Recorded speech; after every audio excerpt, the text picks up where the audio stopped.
സാമന്ത നാഗചൈതന്യ ഇവരുടെ ഒരു റിലേഷൻഷിപ്പ് എന്താകാനുള്ള കാരണം എന്താണ്? എന്തായാലും ഇത് പണ്ടേ എൻ്റെ ഒരു സംഭവമാണ്. ഇപ്പോൾ ഞാൻ ഇത് എടുത്തുകൊണ്ട് വരുന്ന കാരണം എന്തായിരിക്കുമെന്നായിരിക്കും നിങ്ങൾ ചോദിക്കുന്നത്. എന്തായാലും അതിനൊരു കാരണമുണ്ട്. നമുക്ക് എല്ലാവർക്കും അറിയാവുന്നൊരു കാര്യമാണ്. ഇവരുടെ ആ ഒരു റിലേഷൻഷിപ്പ് എൻഡായിട്ട് 5-6 വർഷമാകുന്നു.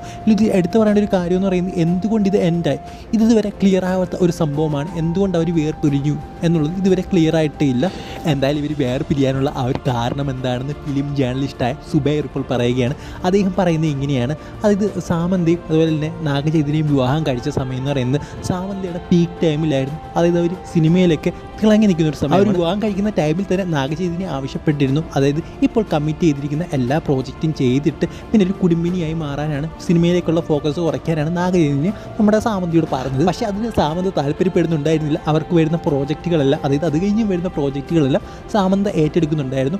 ഇത് നമ്മുടെ നാഗചൈതന്യക്ക് തീരെ ഇഷ്ടപ്പെട്ടിട്ടുണ്ടായിരുന്നില്ല. കൂടാതെ വിവാഹം കഴിഞ്ഞ് 4 വർഷമായിട്ടും കുട്ടികളുണ്ടാകുന്നില്ല. ഇത് നാഗചൈതന്യം വളരെയധികം വിഷമിപ്പിച്ച ഒരു സംഭവമാണ്.